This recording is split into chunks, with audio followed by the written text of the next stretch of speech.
the Nissan GT-R, the Audi R8, and the McLaren 720S. Yes, these are supercar legends. And I'm sure if you're watching this video, one day you'd love to own one. Yeah, me too. But if you're still trying to figure out your first ideal car, just make sure none of these cars from this list are on your list. What's up guys, my name's Brad Danger, and today we're gonna take a squinted eye look at some of the ugliest, most disappointing, and worst supercars ever made. Like seriously, these things should be smashed. Almost like you should smash the subscribe button and turn on the notification bells. And if there's one thing that you can promise me, never buy the last car on this list, it is straight up horrendous. You ready? Because I'm not. Let's go.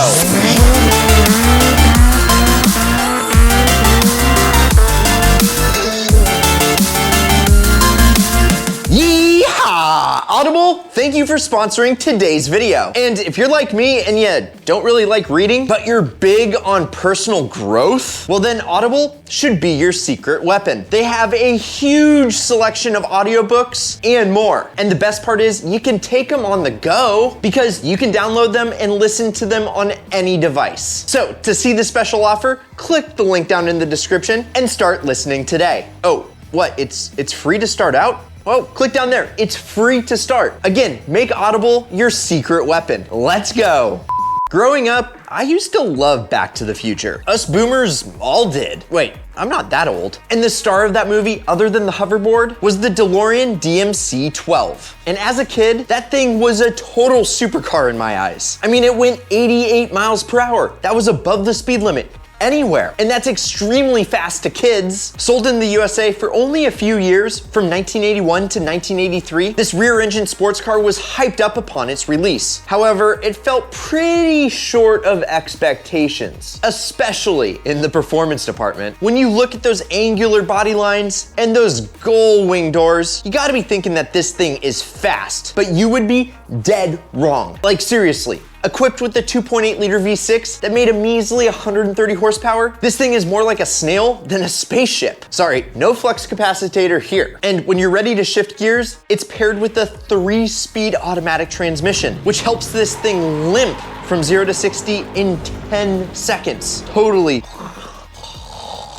snooze fest. And guess what guys, that's more than enough time for me to skip wanting one of these overrated icons. And the worst part is the price that they came at. When it first came out in 81, these things had a $25K MSRP. And if you carry the 1 and the 3, due to inflation, that's over $80,000 today. Well, more like 70K, but still, that's a lot of money. Yikes. In fact, if you had $70,000, what would you spend it on today? And don't say student loans. A car, or a truck, or an SUV. Something ideal. And back to the DeLorean, yeah, it can be appealing to a few people, but come on. This thing was going out of style before it was even produced. But you know what car's always been in style? Yeah, Lamborghini. Driven by YouTubers and CEOs. These poster cars must all be good, right? Nope, nope, nope, nope. If there was one car that I would make sure I could not touch with a 10-foot pole, it would be this. Yes, the Lamborghini Yalpa. This is straight up the worst Lamborghini that you can buy. And it was introduced at the 81 Geneva Motor Show as the affordable Lambo, which is pretty much an oxymoron, right? And the Italian manufacturer cut corners everywhere, but especially in the looks department. And there's a reason why you never saw these on any posters in the 80s. This thing looks more like a mess than an actual Lamborghini. Even the power plant of this raging bull was castrated. No, there was no naturally aspirated V10 or V12. Pop the hood and a 3.5 liter V8 looks right back at ya. And this thing has an unexciting 255 horsepower. which is less than most econo boxes these days. And when you hop behind the wheel, it's mockingly easy to drive, which isn't a good thing. And it just never felt like you were driving a real, genuine Lamborghini. And real quick, let's go back to the 80s when everything was analog. It was raw. It was in your face awesome. And the Yalpa, it was just too plush and boring. Although, I will give it 1 point. 1 point out of 100 for the interior. It's got that soft leather and a dashboard straight out of a cockpit from a fighter jet. So yeah, it would be cool to sit in, but definitely not to drive. Seriously, I can't even look at this thing, which is kind of the same for the next car on this list, and the one after that, and then after that, just stick around. And while you're at it, if you want to save the manuals, go check out our best-selling limited edition tee. But as far as this next car, first time I saw it, I was like, what is that? And when I came to find out what this fugly supercar's name was, the Mitsuoka Orochi? How do you say it? It's called the Orochi, and its looks are based on a fish, a snake, and Pamela Anderson's mouth. Whatever the pronunciation, I bet the people at the 2001 Tokyo Motor Show must have been dumbfounded, because I certainly was. Just take a look at this thing. It just gets worse and worse the more you look at it. You got a chrome grille and a fin on the front splitter and a rear spoiler that looks like wings? This thing is a complete mess. And I bet all of you have seen this car before in a nightmare, chasing you. Yeah, it looks freaky. This thing is scary. But Brad, it looks so exotic. It has to have power, right? No. You know what this thing is powered by? A Toyota Source 3.3 liter V6 straight out of a Camry. And you know, that thing's putting down 230 horsepower. So it's not that fast. And on top of that, it barely makes any sounds from the exhaust. But I bet it's pretty good at hypermiling. And another thing, the engineers wanted some comfort. And so the ride is just way too comfortable. Nothing fits the way this thing looks. It's just a mess. And given this ugly car is worth over $200,000, I'll be saying no thank you to Orochi. Oh wow, I now know how to say it. Now, I think we're bashing cars a little too much, but it's okay.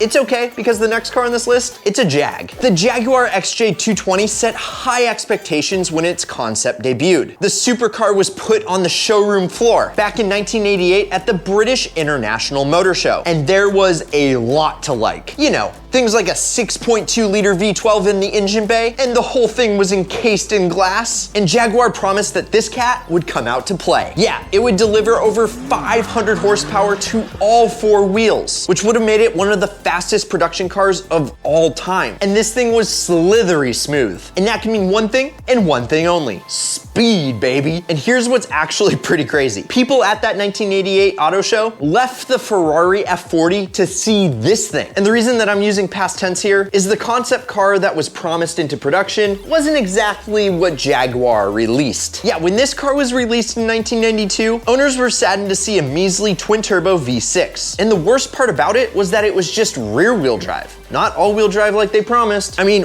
what were they thinking? They made a car with pretty much half of everything. Half the cylinders, half the drivetrain, and double the train wreck. I don't know how they did it, but they did. Yes, the boosted V6 did offer impressive numbers. Yeah, like 562 horsepower. It was just too much for the chassis to handle, and driving the car felt downright dangerous. And with only 282 produced during its 2-year run, this thing has somehow become sort of a collector car. Personally, I think that every single one of them is a reminder of the failure of Jaguar. And you know what wasn't a failure? The Dodge Viper. The boys over at Dodge definitely know how to build a supercar slayer. And this was definitely a poster car when I was a kid. And I gotta tell you, it's one of the most fun cars I've ever driven. There's just something so badass about an all-American V10 monster that just injects venom and fear into any supercar it pulls up next to. And that engine was built in collaboration with Lamborghini. Although the engine has a different firing order than any other Lambo, it still sounds pretty good. Hey, that's pretty good.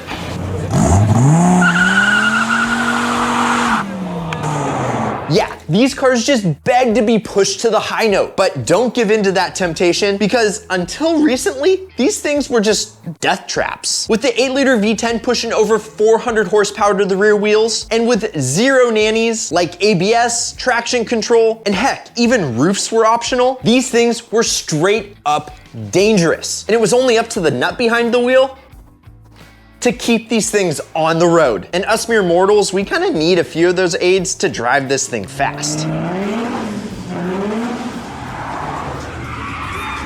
But man, they look so good. These things were built in the early 90s and they look way better than a C4 Corvette. And plus, Dodge came up with like the best car name ever. Yeah, I drive a Viper. That has a way different ring than like, hey, I drive a Porsche. Yo, I drive a BMW.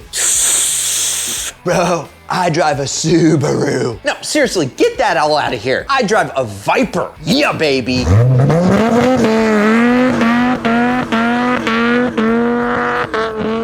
And if you drive one, you're gonna get bit. But there's one thing about supercars that the Viper doesn't have, and that's class. And for one reason or another, the Viper just doesn't stack up. And when you compare it to the competition, it does seem a little bit trashy. Okay, a lot. But it is American, so it does have one thing going for it. It should be pretty inexpensive to maintain. It's a Chrysler after all, right? Well, actually, it's not. Well, not cheap to maintain, that is. Yeah, they can be decently reliable, but when things go wrong, they're limited production supercars imported from Detroit, and so things can cost quite a bit of dinero. And that sounds like another manufacturer that we haven't touched on yet, Ferrari. And if you were to ask me to pick the most disappointing Ferrari, well, that would be super easy. Why haven't you asked me that before? It would totally be the Ferrari Mondial. Like seriously, it's like putting lipstick on a pig. And if it didn't have red paint and a horse on its badge, I would think that this thing was downright worthless. It's just got those weirdly placed vents and it's super oddly proportioned. In fact, come to think of it, if I were to ask a 5-year-old to draw me a Ferrari, I think the Mondial would be the final result. It has all the parts that make it a Ferrari, but they're just all in the wrong place. And right when this thing debuted at the Geneva Auto Show in 1980, people automatically hated it. I mean, seriously, what's to like? There was a Ferrari with 4 seats instead of 2. It did have a naturally aspirated V8, but only 214 horses, which means this thing was not fast from 0 to 60, like 8 seconds slow. In fact, I wouldn't wish this upon my worst enemy. Well, it would be a Ferrari and it would be expensive to maintain, so maybe, John, you should have this Ferrari. No, but seriously, this thing was a total letdown. And you're probably thinking, it's Ferrari, it's probably expensive. But this thing is the exact opposite. It's actually cheap. It takes roughly $30,000 to buy one of these nowadays. And you know that new fully loaded Camry your friend's mom drives? Yeah, that thing costs more than this. And if I were to be honest, I might actually go with the Camry over this thing. That's saying a lot. And speaking of cheap Ferraris, go check this out. So let's sum this up. The Ferrari Mondial might be the worst 4-wheeled monstrosity they have ever made. But what's the worst thing on 6 wheels ever made? Ooh, you got my attention because that title has to go to this, the Covini C6W. Sure, there's been a few 6-wheeled wonders and winners, like the totally in-your-face G-Wagon 6x6 or the I'm gonna fly over some sand dunes Velociraptor 6x6, which is actually one of the most amazing rigs that Ford has ever made, and you should go check out that video. But this thing looks like a Photoshop edit come true. The 4 wheels were placed at the front, not the back, to provide maximum grip. However, to me, and probably to you too, it just looks silly. And when you turn, the 2 front axles turn with each other. So it just looks super wacky and weird. In fact, Covini had to stop production for this rig because of the limited amounts of low profile tires they could get for the fronts. And the reason that you're probably hearing about this truck for the first time ever is because they only make 6 to 8 per year. So the Covini does have that super desirable exclusivity if you want it. But me? I wouldn't even think about getting one. I mean, the power plant is an Audi 4.2 liter V8 that puts out 400 horsepower to the rear wheels. And yeah, it makes this thing moderately quick, but I don't really think that's the point of this thing. And if you look at the front of it, it doesn't look like it wants to go fast. In fact, it just kind of looks angry. Like, why did you put 6 wheels on me? Why? You know what I think? I think that this is one of those vehicles that just sounded really good in the designer's head. Oh yeah, what if we put 6 wheels on a supercar? It would handle and look great, they said. But that couldn't have been further from the truth. And it didn't turn out so well for him. In fact, it looks atrocious. And 6 wheels, I'd definitely take a pass on putting this on my supercar shopping list. And if you had to choose, would you get the disappointing DeLorean, the stale Orochi, or the incapable Covini? Go let us know down in the comments. Also, if we missed anything, let us know. And if you're new here, my name is Brad Danger. Please hit that subscribe button and turn on the notification bell. Also, if you liked this video, hit the like button. If you disliked it, hit the dislike button not once, but twice. And also, go check out some of our other Ideal content. We love making these types of videos for you guys, and we appreciate you guys watching them. And so, if you could, tell your friends about Ideal Media. We're gonna be around for a while. And while you're at it, keep living the Ideal lifestyle. Let's go, baby.